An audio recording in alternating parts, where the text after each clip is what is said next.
welcome back to another episode of the RevRx podcast, where we discuss how to thrive in faith, family, and health. My name is Chad Potts, and I'm your host. Today, I'm so excited to bring you a very special guest, one that I have been looking forward to for quite a while. His name is Joe Lample. He's the Joe behind Joe Gardner, and Joe is a fantastic resource when it comes to all things gardening. Gardening is one of the hobbies that I've picked up over the last several years, and I absolutely love it. There's something really empowering about growing your own food and looking down at your plate and realizing that you had a hand in bringing that to the table for your family. Now, Joe is a podcaster as well. He's also the creator and producer of the show Growing a Greener World. This show is now an Emmy award-winning national series on public television. You're going to love everything that Joe has to tell us today. If you're at all interested in gardening, or if you just want to learn some life lessons from the garden, this episode is for you. So sit back, relax, get those gardening gloves out. I introduce you to my friend, Joe Lample. Today, we have a very special guest, Joe Lample, a.k.a. Joe Gardner, the Joe Gardner. Thank you so much, Joe, for being on the RevRx podcast with us today. Thank you, Chad, for having me. I've been looking forward to this, and I always love to talk about gardening. And considering you are a fellow gardener and student, I can't wait to dialogue with you. Yeah, me too. This one's been earmarked on my calendar for a while. So one of the things I told you, Joe, beforehand, and I'll share this with my listeners too, I love gardening. Gardening it's relaxing for me. I tell people, I say it's cheaper than therapy. Sometimes I wonder. Yeah. It becomes just like any other hobby. You can spend what you want to. Exactly. But there's something relaxing about getting in the garden. It runs in my blood. My grandfather was a big gardener. And I like to tell people my grandfather and Joe Gardner taught me everything I know about gardening. And so, blushing. So, pressure, Joe. I think highly of you, and just so thrilled to have you here today. But, well, thank you. I hope I don't disappoint. You raised the bar very high. Yeah, well, you're up to it. I know. One of the things I'd like to ask you is, what sparked your interest in gardening? Mine started with my grandfather, who kind of forced me into the garden. Yeah. But you know what? I'm glad he did, because I learned to love it. But what sparked your interest in gardening? You raised a good point there. I've heard a lot of people's origin stories on how they became a gardener. And a lot of times it's not something that they intentionally started out to do. I think it was an accidental encounter or a forced event. Yeah. In my case, it was an accident. I'm the youngest of four boys. I was the youngest. And my next oldest brother was 5 years older than me. So when I was 8 years old, which is when I discovered my love of gardening, he's 13 and he's out with his buddies and they're running the town ragged, and I'm out there, thankfully, had dad all to myself. Yeah. He was the 9 to 5 or the 8 to 5 guy with his suit and tie during the week, working his job. But on the weekends, he had to get it all done around the house. He was the weekend warrior, working outside, mowing the grass, trimming the bushes, edging the driveway, all of that. I had nothing to do, but I loved that I had dad to myself. So I would follow him throughout the yard all day, every Saturday. I love that. And then one of those days, he finished around 3:00 or so, mid-afternoon. He was done. He was going to go watch some football or something. I had some energy in me. I'm running around and I accidentally ran by one of the plants he had just finished working on, and I broke a side branch accidentally. I broke a branch from it, and oh no, now what? He's going to kill me. Yeah. Well, part of me thinks that, but I also know better because he's the kindest, gentlest man there is, but I didn't want to disappoint him. Yeah. So I, not knowing what to do, I covered my tracks. Basically, I stuck the branch into the ground right by the base and put soil around it and went about my business. And I kind of forgot about it. I actually did. But 2 months or so later, I was in the same area and it jogged my memory that, oh yeah, there was that broken branch here. I better make sure he doesn't find it before I better find it before he does, because he's going to see that it's dead. But I couldn't find a dead branch because I assumed it, why would it live? I broke it. Mm-hmm. But I couldn't find a dead branch. But what I did find was the branch that I think I stuck in the ground, except that this now had leaves coming out of it and it was developing roots because I tugged on it a little bit. I'm like, what? And it was definitely the branch. And I'm like, how does this happen? New leaves, roots. And I'm telling you, that set me on my course for the rest of my life. Wow, that's So so cool. I didn't plan on becoming a gardener that day, but that day had plans for me to be a gardener for the rest of my life. Yeah, yeah. And I love a lot of the lessons that we get from the garden. And it's things like that just make you see how wonderfully this world's put together. Yeah. And really how truly great nature is and can be. But if we don't have that exposure, then a lot of times we take it for granted. And so I love that story. It's easy to take it for granted because a lot of times we live in a bubble, and too often we don't get outside to experience it. We can look through our windows from our climate controlled house and our air conditioned car, and we don't rarely get our hands in the soil, but it takes that close encounter, I believe, or that aha moment, whatever that may be. Sure, sure. And there's something just, I don't know, call it primal, about putting your hands in the dirt and working the ground and growing food. I mean, it just seems like that there's something that's innate within a lot of us that really that scratches our itch, so to speak. I think it's innate in all of us. Yeah, We're all made of carbon, and we all basically have the same living biology that requires air and water and protein, and so we have more in common than I think we give ourselves credit for, even down to the smallest microorganisms, really. Yeah. Because we're just a big collection of microorganisms. Absolutely. But I do think that if we're lucky, we discover that connection, and then we do something with it. Like you and I were talking before we started recording about how empowering we feel and how fulfilling it is to know that we had a hand in the food on our plate. And you know how good that feels, and I know how good that feels, and I'm afraid that not enough people know how good that feels. That's right. And that's why I wanted to do this, because I think there's a lot of, there's a lot of power in realizing what you're capable of doing. And, a lot of people just eat food from the grocery store. It reminds me of an old joke, I think it was a kid, and, where does food come from? He's like, well, it comes from the grocery store. Yeah. Not realizing that, like you said, we're in this bubble, but yeah, really, there's a lot of pride that comes in that. And, I've shared with my family, I shared with you before we logged on here. There's times I look down, I'm like, I had a hand in everything on my plate, whether it be the venison that I harvested or the vegetables that I grew and, the potatoes or whatever the case is. There's times where I look down, I'm like, man, every bit of this came from my hands. I've said the same thing. And my kids aren't nearly as enthralled in that. They're not as impressed as I am. Well, let me just say there, I know what you mean there, but I have noticed, because my two daughters they're not gardeners, but they do notice the quality of the food, the difference in the taste and the texture of what comes out of our gardens. Yeah, 100%. And if that's what comes of it, so be it. But they noticed it, and I think they have more respect for what we're doing as the providers of that. Sure. I want to ask you a couple questions selfishly, if that's okay. That's right. What's your favorite plant to grow? What's your favorite, I'll just say plant. What's your favorite plant to grow? Put you on the spot. You often hear people when they say, what's your favorite X? And then they say, well, that's like trying to pick my favorite kid. Right. I'm struggling because I'm not sure I have a favorite, because I love growing stuff. I love everything is a little bit different, even within the vegetable garden. There's nuances to everything that you grow. And I like the diversity. I like the challenge. I like that it's not all the same. I like that some things flower, some things fruit, some things die, some things, take off. It's not the one thing, it's the everything. And, and the lesson from each of those things in the group of everything. That's a good answer. Thank you. And I can really, truly appreciate that as well. I love the variety. But I've always wanted to know that. I've wanted to sit down with Joe Gardner and say, what's your favorite plant? And man, that's great. Thank you. Thinking about gardening, there's a lot of lessons to be learned from the garden. Particularly, one that I've learned over the last several years is one of resilience. Gardening for me has been a lot of trial and error, and that's where I found you. I'm trying to make it less error and and more success, and you've helped me tremendously with that. But inevitably, that's part of gardening. But isn't that part of the beauty?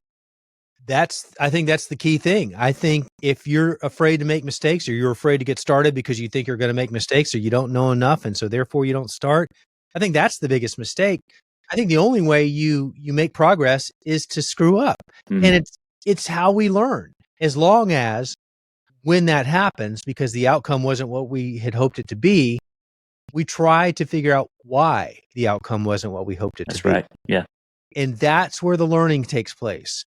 And so I tell people, I freely admit that I enjoy making mistakes. I look forward to making mistakes. I do not beat myself up for making a mistake, because I know everything I know probably came from a mistake, Mhm. or most of it. And when you experience that firsthand, there's a big difference in reading about it or seeing it on video or TV or whatever it may be, versus it happening under your own watch, because you are vested in that. And so I think the stakes are higher, and you take more of an interest in righting the wrong or fixing the mistake, so that in the future you can determine what led to that. And then, even more importantly, you can apply that information to other scenarios that may not be identical, but they may be similar enough that you learn from that prior issue to apply that information to the next thing, so that you either prevent that potential mistake from happening, or you head it off, or you mitigate it, Mhm. or whatever. But it's a constant building of your skills and your experiences, so that every day you become a little stronger, a little better, a little smarter than the day before. And as far as I'm concerned, I hope there are a lot of mistakes ahead, because to me, one of my favorite things about gardening is that no 2 days are the same, and you're not in control, Mm-mm. and you're always learning. No matter what your skill level is, you're learning every day. I'm learning every day, and we're always getting better. But it really is the great equalizer amongst all humans, is that because we're not in control, we're all trying to figure it out, and That's just right. maybe at different levels. But it's That's a a great great common reminder. denominator. Yeah, a great reminder of the fact we're not in control. And that I'm the type of person. I'm type A. I love Mhm. to plan and schedule and Yeah. prevent and all of these things. And there's something freeing about realizing that it's going to be what it is, but You I can said learn from it. you you said there's something freeing about that, Mhm. that we we should not gloss over that, because I think for many type A gardeners, control freaks like Mhm. you and me, a lot of the stress in gardening comes from the fact that we're trying to control it. Yeah. And once we let go of that, gardening becomes a lot more fun, because in my prior days, when I hadn't figured that part out yet, and I just didn't think I knew enough, that I couldn't get exactly right. I couldn't get the perfect lawn. I could get a 98% close to perfect lawn, but that 2% was driving me crazy. As we age, there's something to be said for wisdom, and we mature, and Sure. we realize, like, you know what? I don't have to know it all. It doesn't have to be perfect. In fact, the pursuit of perfection with gardening, especially, or anything really, is a total waste of time. And you need to enjoy the ride and give yourself some grace. That's right. And when That's you right. realize that you're not in control, that's the key to giving you that freedom. That's so good. And anything from weather. You're in Georgia as well, Tell me about it. and it's tough. Whether it be pests, diseases, you name it. There are all the time. It seems like challenges, but you can see them as challenges, or you can see them as something to learn, something to overcome. And you and I are a lot alike in the way we think. You're very scientifically minded, as am I. Uh, and so a lot of times you'll do trial and error experiments. You'll make a hypothesis, and you'll have a control group, and you'll have an experimental group. I've seen you do that a couple of times, and Yeah, fun. I've gotten to where I try to do that too. I'm like, I'm not sure the best way to do this. Let's do it two ways, and then I'll know next year. And it's not instant, is it? No, That's another thing I think that we can bring out that gardening is great for, is that in this world of instant expectations, it causes us to slow down and say, you know what, the results aren't going to be immediate, and that's good. you're saying some really good things there. I'm one of the reasons I love to experiment is because it's not like flipping on a light switch and suddenly it was dark and now it's light, and why did that happen? Oh, I turned the switch on. It work that way. And it gives us a chance to go out there every day or wherever that may be and see what's happening. And it may not even be noticeable day to day, Hmm. but a lot of times these experiments that we do with plants take weeks. And so even if it's just noticing something from week to week to week, that's saying something. It is. And we can make those observations and start connecting the dots that way and seeing the direction that test is going or that experiment is going. And then we're involved in the outcome with knowledge of the progress that's been made so far, so that we can say, oh, if this is going on, then maybe this is probably going to happen. Mm-hmm. Or if it makes a turn the other way, it's like, why did that happen? So you can see, I mean, it piggybacks on what we've already talked about. It's every day. It's like, oh, what's going to happen tomorrow? Yeah. And there's something, and I'm sure there's some explanation for this that's for greater minds than me, but there's something just, I don't know, comforting about, I'm going to use tomatoes. I've planted my tomatoes. I go out there and I touch them. Mm-hmm. The plants. Either I'm taking off some suckers, or I'm pruning, or maybe I'm flipping the flower to try to get it to pollinate a little bit or something. Yeah. There's something comforting about getting out there and just getting your hands on those plants too. It's almost like you've birthed it. And I know it's a really silly explanation, but you almost feel that way when it's yours, especially if you've grown it from seed. Well, people that have done it can relate to exactly what you said. I mean, we feel like they're parents, and there's a reason why a lot of times the seedlings and small plants are in a nursery. They're like, they need somebody to oversee it. But we do, especially when we start it from seed. I mean, those are our babies, really. I mean, there's no other way to describe it. And so we have a vested interest in a stake in their outcome, and we want it to be successful. So we're out there touching it and taking care of it. Sure. I wanted to kind of touch on the fact that gardening is not so seasonal, is it? Of course, there are seasons, and we're down here in Georgia. I feel like we just have like one season with minor fluctuations. I'm further south than you, but yeah. But it's one of those things where when I first started gardening, I thought, okay, gardening starts in the spring and it ends in the summer. Yeah. One of the things you taught me, though, is that there's something you can do year round. Can we kind of talk through that a little bit? I would love it. A lot of people have the notion that have not gardened that there's a season for it, and it's summer. The beans, the squash, the tomatoes, the corn, the cucumbers. That's the gardening season. Yeah, that's when you see the fruit. Yeah, and so many people that even try it think that, okay, those are the months I'm going to do it. And the crazy thing, although those are good months for growing certain things, they're the hardest months of the year. And the humidity, the heat, the pests, the insects, the disease, everything that's hard about gardening really happens in those summer months. But that's when everybody's, dipping their toe in the water and they're like, I don't like this at all. I'm done with it. So I'm on this campaign, and I have been for years, that the biggest missed opportunity for most of the country is fall or spring, because there is a lot that you can grow that doesn't grow in the summer, is not happy in the summer, but only grows when in the cooler months on either side of summer, that are the rewards. And you kind of put up with summer to get to fall or to spring. Yeah. And you can grow the sweet leafy crops and all the things that just don't taste good at all or don't even grow in the summertime. Mm-hmm. And even if you live in a part of the country where it's too cold, so let's face it, I mean, there are some places where, once you get to September, it's kind of too late for that area, but it's not too late to be thinking about, as I often say, gardening season to me starts in the fall. Okay. Yeah. So it doesn't start in the spring. It starts in the season before that when you're planning. And preparation. You may have heard me talk about describing yourself. Are you a planner or a planter? Mm. And the planter is the one that hasn't planned at all, and they're reactive. They're just, okay, it's middle of April, frost-free date now. Let me go to the box store and buy some plants, and I don't know what I'm going to buy, but I'll just see what's there, and then I'll stick it in the ground. I'm not sure how to grow that stuff, but we'll see how it happens. That's clearly a planter. A planner, like you and me, anticipates that time ahead with time to think and prepare.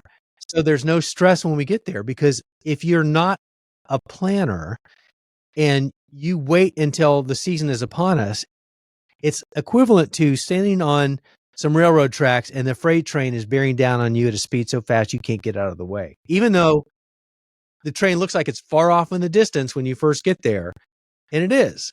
it gets to you faster than you realize. And then it's too late.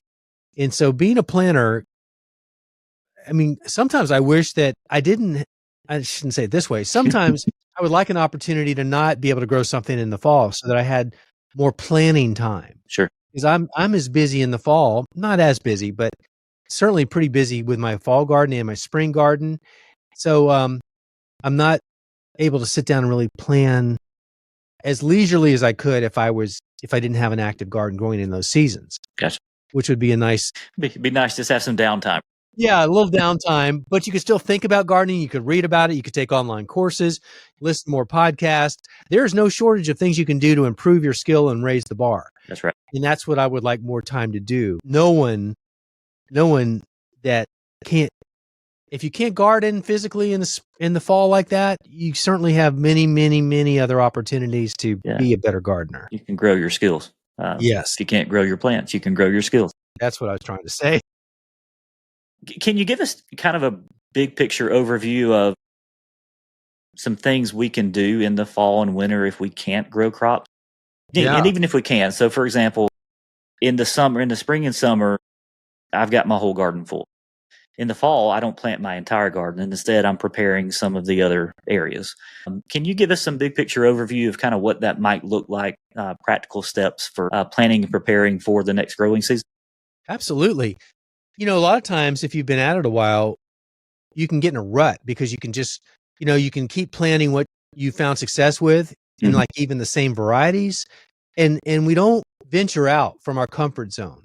And I encourage everyone to try new things every year so that you can discover new things and you don't get in a rut and you don't get bored with what you've been doing. And you can expand your strengths through those challenges. So be making your list and read those seed catalogs and look what's out there. Even if it's just a change in a variety, maybe it's something that matures more quickly, like broccoli varieties. Sometimes, we don't have 75 days for it to head up before it's too cold. But if we could grow broccoli that grows in 55 days, that's 20 days sooner. And that can make all the difference in the world. But that stuff just doesn't drop in our lap. We have to be looking and researching that. So learning that, how did your garden do? What went well, what didn't, and why? And then what are those things you want to change? So you do that SWOT analysis or whatever it's called. And strengths, weaknesses, opportunities, and threats. Thank you. And apply that to your garden. So maybe your garden wasn't as productive. Well, how was your soil? Did you compost? Did you buy compost? Did you make compost? Could you make more compost? Things like that. And doing that SWOT analysis right there can build out a long to-do list of things that you can be doing ahead of the physical action of gardening to make your experience the next year different enough and new enough that you can't wait to get out there. I think that to-do list is key. You can definitely stay busy enough through those off-season months if you want to, if that's off-season for you, building and preparing and, enlarging and trying different things. You'd mentioned seed catalog, and I kind of laughed when you said that. I used to look forward to like the Sears catalog with toys and the different things, and now I look forward to my seed catalogs, and I just look at my wife's like, "What are you doing?" I'm like, "I'm looking at the seeds." I mean, are there that many kinds? I'm like, "Oh yes, there are." And there's a lot of good, some of the companies do a great job with their catalogs in providing information. You can learn a lot by reading the catalog. It's learning opportunity. Sure. Very relevant information. Yes. And one of the things that I love that, trying something different every year. One of the things I tried differently this year, and I'm going to continue with it, but I'm going to do a little different environment for them, is I tried the dwarf tomato. Yeah. You've had some people on the show that talked about that sort of thing. And I've tried some of those varieties this year, and it was kind of hit and miss. I planted them in pots. And so next year, I'm going to not plant them in pots. I'm going to plant them in either the ground or raised bed. And I'm going to, I'm not giving up on it because they didn't do exactly what I wanted them to do last year. Hey, it might have been something to do with the pot that I planted it in. And so, well, I want to ask you, what do you think was the issue with the pot rather than just something with the pot? Why do you think it didn't do as well? What were those symptoms? Well, and I'll tell you probably what it is human error. It usually is, isn't it? But here's the thing: I have a preset irrigation system. and it waters all my raised beds, Mhm. and it waters all of my in-ground garden. It does not water my pots. And so it takes me remembering to go out there and water. And I'm in the garden usually, but I'm not always thinking, what can I garden or what Fair can I enough. water, and that Yeah. sort of thing. I think maybe that's part of it, but I'm thinking, all right, well, if I put them in the raised bed, I don't have to think about it. And Yeah. or either I can increase my irrigation to include those as well. There you go. You know what it probably was, and you're right. What I'm hearing you say is exactly what you said, and that when they're in pots or grow bags, they need more water than anything in your raised beds because they drain much faster. They don't hold water nearly as well. So I'm 100% sure that was the issue, but that's okay. If you can't get to that spot or you don't think about it as much, absolutely. You either need to make something that pops up on your phone to remind you to get out there or move them into your garden. But just having this exercise of walking through that and thinking about what that may be, now you know, and you can act accordingly. That's right. I love, I probably grow a dozen different varieties of tomatoes every year. Those are just one of my favorite things. That's what my granddaddy grew. He grew a little bit of everything, but he really grew a lot of tomatoes. And so I paid attention to the tomatoes. And so lots of different varieties act a lot of different ways in a lot of different environments. Mm-hmm. Through trial and error, through that scientific process, you learn a lot. And I love that exercise we walked through. I think that's helpful for people to see an example of exactly what we're talking about. Yeah. And when you've done it a few years, even from year to year, I've never seen 2 years the same. Mm. Every year is different. And just when you think you got it figured out, you don't, because Mother Nature reminds you of that. But I think what it helps us do is manage the variances so that we don't panic in that year where it's not working out like it's supposed to. And we maybe have paid attention to the fact that maybe it ends up working itself out, but it goes through some stresses along the way, but it doesn't mean that it's the end of the plan or the season. I've learned that time and time again through just writing it out and practicing what we know to do and then letting Mother Nature be involved to see how that plays out. So good for you. I mean, I think tomatoes are one of the most rewarding and frustrating things we can possibly grow. I love that. It's worth it, but it's the biggest challenge It is. I have of anything I grow throughout the year. Same. I take pictures of my garden and I'll put it up and they'll say, oh, I wish I could garden like that. I'm like, oh, you can. Matter of fact, I've got a guy and he's sitting here with me today. You love new gardeners. And I've heard you express that before. People who have not gardened in the past, getting into gardening. And I'm the same way. I love seeing that. If I've got some listeners and they're interested in starting a garden, they've never gardened before, either they want to just eat healthy, fresh food or just, really they resonate with what we've been talking about. What would be some small steps that you'd recommend that they start taking today to think about planning that garden? I would first have them make sure they have the answer to their why. I mean, why do they want to do it? What's their motivator? What's their driver? What's gonna keep them going when it gets hot and when the bugs show up and the diseases hit your plants? Do you throw in the towel because you don't know your why, or your why isn't important enough for you to keep going? Because if that's okay. I mean, we're not all as passionate as you and I, and whatever. But I think that's important for you to know ahead of time. So when you do hit the bumps and the waves, you have a reason, you have your North Star, you have your reason to keep going. I think that's very important. And then what's the reward? I mean, for us, we love the whole experience. We like getting our hands in the soil. We like the nurturing, the seed starting, the seedlings, the whole thing from start to finish. But some people may get there. Some people may find that right off the bat, but there's something else. And that would be, what do you like to grow? What do you like to eat? Is it flowers? Is it vegetables? Is it ornamentals? Is it, what is that thing or those things? And that's what I want you to learn how to grow first, because you like those things and you maybe you've never experienced that under your own hands, or growing something that you can eat that you started. There's no comparison in taste to what you grew at home versus what you buy at the grocery store. Absolutely. No comparison. And I'm glad you said that, because that's also an extra motivator. I've talked to people who, like, oh, I started growing tomatoes. I'm like, okay, I love tomatoes. I don't really care for them. Well, why did you grow them? Because then when it starts getting tough, you're like, it's okay. I don't really care for tomatoes anyway. And then you start saying, well, I don't have a green thumb. I'm not a gardener. I love that you mentioned, what do you like to eat? Start growing that first. Yeah. And that will spur your interest into trying new challenges, because you're never going to master anything probably, but you're going to develop enough confidence to venture out, you know? And it's this concept of never stop learning too. Anybody can be a planter.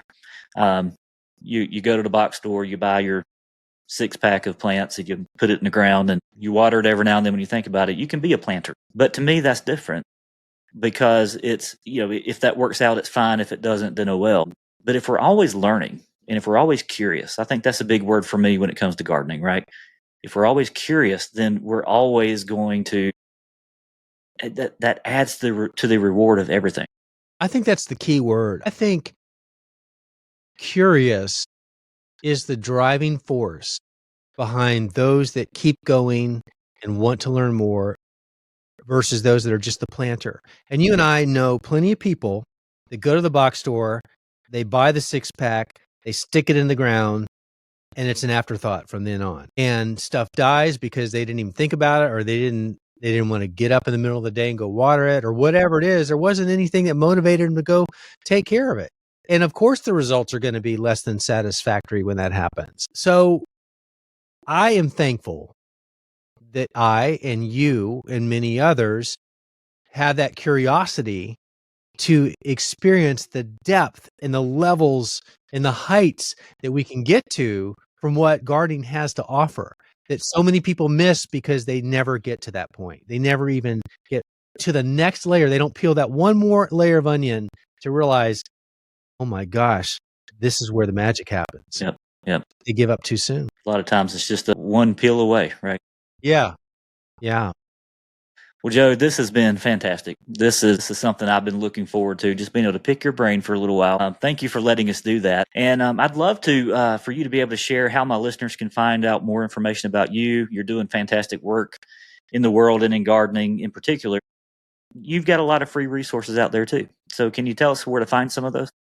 I think the single best starting place is joegardner.com. And on the homepage or within an interior page or two of the website, you're going to get to a lot of links that take you to other places, whether it's the YouTube channel or the Online Gardening Academy or the podcast or the free downloadable resources, or, on and on and on. Because although this is my life's passion, it's also my profession. And I'm thankful that I've been able to make a good living at gardening. And, there's some paid resources there too, but most of the stuff we offer there is just out there for the taking. Yeah. And that's that's what I love about what you're doing too, is, I will attest, I've taken several of Joe's paid classes, the courses, and they are phenomenal. So you guys check those out, but there's all kinds of free resources available that Joe puts out there for people that are just,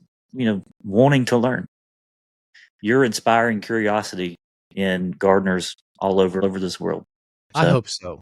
Yeah. If that's all I ever did, job done. That inspiring curiosity so that we can grow new gardeners is really my main mission.